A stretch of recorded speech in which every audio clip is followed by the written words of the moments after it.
All right, we're going to go now and say a very good morning here to Mr. Terry French, the Honorable Member for Conception Bay South. Terry, how you doing? Good morning, Randy. How are you? All right, now I'm putting you on the clock today.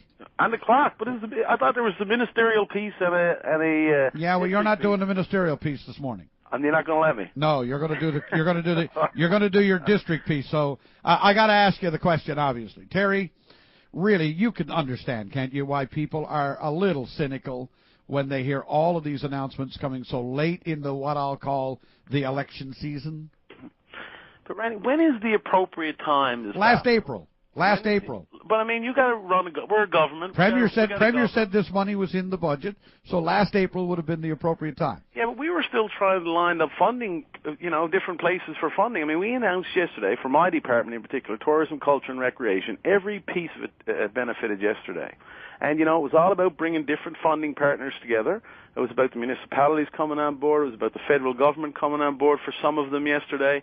So believe me when I tell you, if I could have announced the new arena for CBS 4 years ago, let alone 24 hours ago, I certainly would have. So my devious mind, of which I have one, plays into this. And I say, if I have a concern with the way announcements are handled, now that we have fixed elections, it's not so much that announcements might all get made in a bunch just before a vote.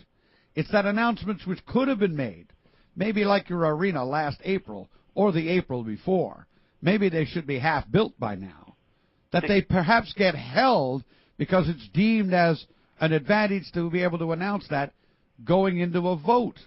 That would be the bigger concern, wouldn't it?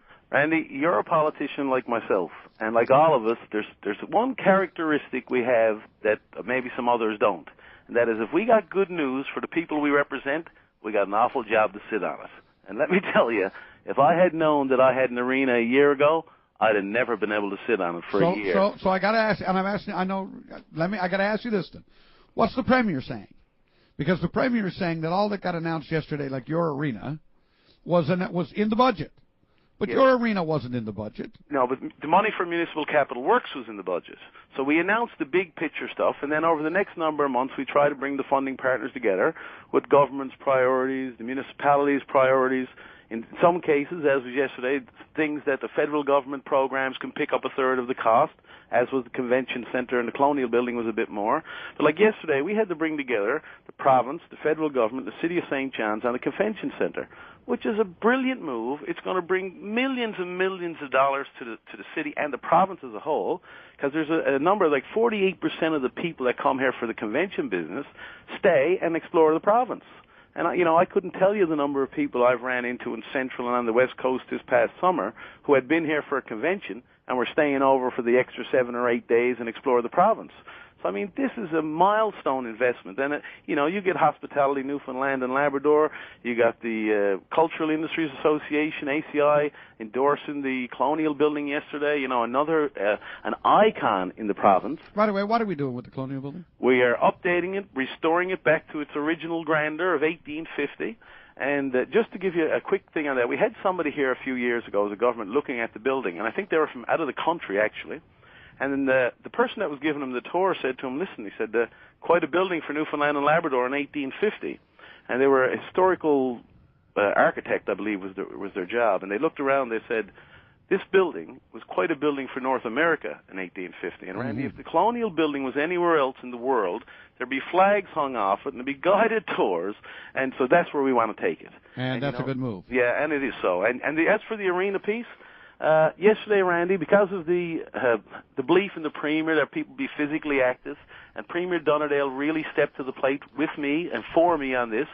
There was a great need in Paradise, as you've been hearing on your Openline shows and CBS for some time. Right. And it's and Harbour Grace is over there with a 53-year-old arena. It's it bad need of repairs, too bad really to repair. We have to replace.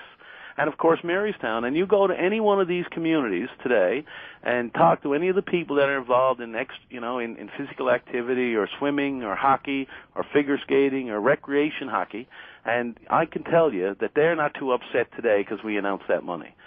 They believe in it. It's in a lot of cases. I don't think anybody will be upset that you're announcing money. Particularly when they're the recipients of it.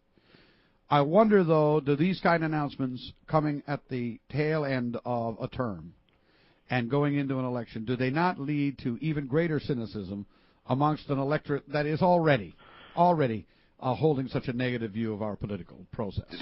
The Department of Tourism, Culture and Recreation last year put out more press releases than any other department, simply because we have a lot of small grants that affect a lot of small communities, with big amounts of money and small amounts of money, but they're significant to the people that get them.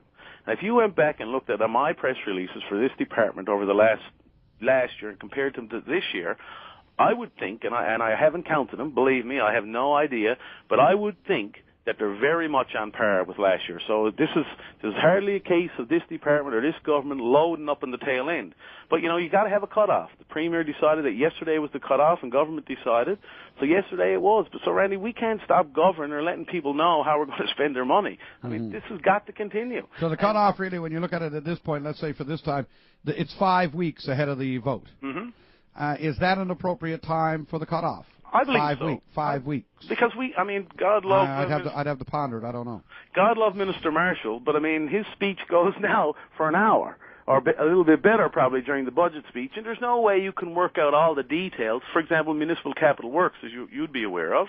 The day that the budget is announced, we sit around the table and we discuss the priorities of government and where the things should be placed, how much money should be placed in each pot. And then there's the priority of the municipalities and the regions of how that's spent. So, even though the dollar figure is decided for April 1, where that's spent and how it's spent around the province, could take the full fiscal year. So, it takes even much longer than the end of August to decide where all the priorities are for that fiscal year. Thierry French, we're going to have to end there. Thank you, sir. It was a pleasure as always. And you'll notice that we went a lot more than our 4 minutes, but you were talking some tourism things. See how difficult this is for us? It is. I don't envy it at all. It's difficult to keep it all in balance so that everybody says at the end of the day, we were equitable. And that's the biggest issue, is to be equitable, And yesterday, Randy, was a great day to be in this province. Well, I know all of these politicians with their faces smiling out on the newspaper this morning. Everyone from Steve Kent to Woody French, I guess everybody's happy with it. Everybody. Have a good day. Thanks, Randy. Take care, buddy. Bye. Bye-bye. That is the Honorable Terry French, the Minister of Tourism. Culture and Recreation, of course. He is also the member for Conception Bay South, one of the two districts, one of the two districts in this region now getting new arenas. And, of course, there's a new swimming pool and multiplex center for Marystown as well. In total, $78 million worth of announcements yesterday. But that brings the season of announcements to an end.